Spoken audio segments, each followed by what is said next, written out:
Wing Super Modifieds are back in action. They were 2 weeks ago up in Ontario, Canada, at Delaware Speedway, which is about 13 hours away from where the race winner actually lives. You're looking at him on the screen right now. That's Trent Stephens. Of course, they had a second race the next day on Saturday, went down the thruway to Lancaster Speedway. Nice thing about this deal is the Wing Super Modifieds set new track records at both tracks. Are they the fastest short track car? Well, that debate will rage on. We'll find out what Trent Stephens has to say. He is down in Salisbury, North Carolina. Like we said, won the opener and 11th at Lancaster. Trent, how are we doing today? Good. How are you doing, Doug? Doing very well. Guys, to feel good to start the week, to start the season off with a win like you did. Oh yeah, it really did. You know, we ended the season on a down note last year. Losing the championship in the last race, and Steve went to work. I went to work too with thoughts I had and things we needed to try, and Steve did his homework, spent a lot of time in the car in the off season, and coming out the first show and really feeling all those little things that we changed in the off season, and man, it made a big difference. We nailed the setup and the feature, and the car was just on a rail. What can you tell us about those off-season changes, and were you trying to do something particular? Not much. No. Okay. All right. The big thing was I was kind of struggling with some. I thought it was tire spin down the straightaways, which was uncharacteristic for us. So we tried to make some adjustments to help that out, and ultimately we were finding some things through the year. Some tracks we did really, really well at, and the car was awesome. And then there's other tracks we were just off. And so we were just trying to figure out that what made it good at some tracks, what did we struggle with at other tracks, and we kind of fine tuned that and changed our baselines and some other things to try to get the car to respond at every track like we did it. Like we did at the tracks we ran well at, right? Gotcha. So, okay. Yeah. All right. I talked to some of the other guys. Atmosphere in Canada is always electric, isn't it? Especially, I imagine, since you guys hadn't been up there in a while, right? Yeah, it has been, 4, 5, 6 years maybe. It's been a long time, and yeah, it was awesome. The place was packed. Yeah. And I think missing out on those, 4 or 5 years, it was cool to see, how excited all the fans were that we were back. That's nice. Started on the pole, actually led every lap. There was a caution on lap 33. Any anxious moments, any issues with traffic, anything like that? It started fourth, but I got the lead pretty early, and then kind of checked out. But yeah, no, the first couple laps, I got up to the third, and then kind of let the tires come up, and that's when I kind of realized, hey, the car's pretty good. I was able to kind of drive anywhere and really pick my line a lot better than the cars in front of me. And I was like, okay, we got a good race car, and just picked my points and was able to pass for second and then pass for the lead a couple laps later. And the car was just awesome. Took off. I think at one point they said we had like a straightaway lead, and came into lap traffic pretty quick because having that one caution first race of the year, we had a lot of traffic, and I don't know, the car was just good. I couldn't make it do anything wrong, so I didn't have too much of a problem.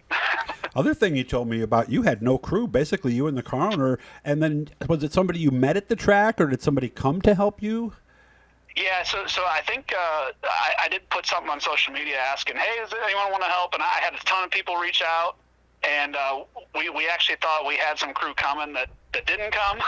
So it was kind of all miscombobulated. But yeah, one of Mark Samet's friends, he's raced Mike Lang. He'd raced Mark's car at Berlin and Delaware in the past.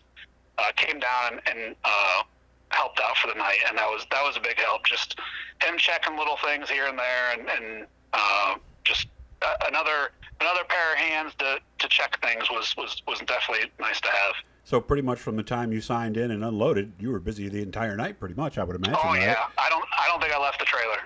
Which is unusual for me. Yeah. being the driver, they usually tell me to don't touch anything, but that wasn't the case this weekend. Of course, after that, they headed south and then west on the thruway out to Lancaster Speedway. I saw some of the video from that place. Were these tracks as fast as what the videos looked like? Because it looked like you guys were really tearing it up out there. Yeah, they're both pretty quick tracks. They're both quite a bit different, I think, as far as shape. Mm-hmm. But they're both quick. Delaware is a pretty big half mile, but we carry quite a bit of speed there now that they've repaved the place. And then Lancaster, yeah, it's a D, right? At least our groove is a D, and we carry a lot of. It's definitely a deceptive track. Looking at the track, you don't realize how fast it really is. Mm-hmm. But until you see us on the track and you kind of drive around it. 12th to 11th, did we miss the setup? Did we just not get going? What happened on Saturday? Yeah, we the car didn't unload as good as it did at Delaware. So we were kind of trying to tweak on the car, trying to get it to where I wanted it. It wasn't really turning as good as I'd liked it to.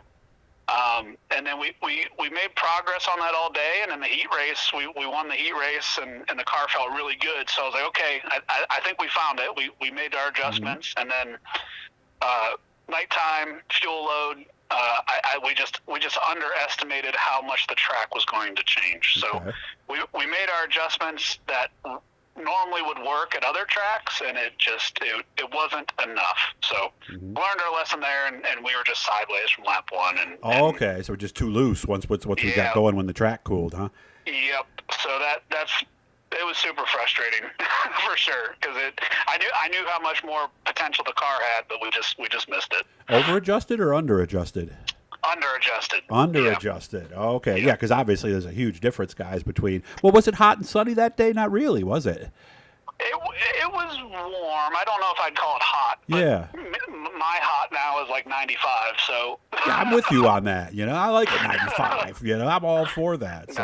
No, that's too hot. Oh, okay, all right. Yeah, especially when you're in a driver's suit. Of course, when you're out there, you don't feel it, so that's the good thing. So, we will see you at Oswego on the 28th. Oh yeah, looking forward to going back there. So we won both races there last year, and hopefully we can continue that trend. Why? What happens right at Oswego, or did we just find some setups that really work? No, just setups that work. The car's always been really good there. I just, now they have a little bit of a different lineup procedure. So that's going to make it a little tougher. I think I'm in the top 6 in Money 1, so I'll probably start anywhere from 7th to 12th. So that'll make it a little more difficult. But that's obviously if I make it into the top 12. So you got to do that first. Of course, it would be more fun if you win from there, though. So there's different ways to look at it. So there'll be a lot of focus from me on Saturday to make sure I have a good race car. Because if you win from the front of the Oswego, sometimes that doesn't always mean you have a really good race car. You have a fast race car, but when you get into traffic at Oswego, it's definitely tough to pass. So you got to just make sure you have a good race car so you can try to make those passes. So it seems to me like you need to be maneuverable and able to run all the grooves pretty much, because no passing flag, right? You got to get in there. Right. Yep. And the grooves, unfortunately, sometimes at Oswego don't always pan out like you hope them to. So. Gotcha. Okay.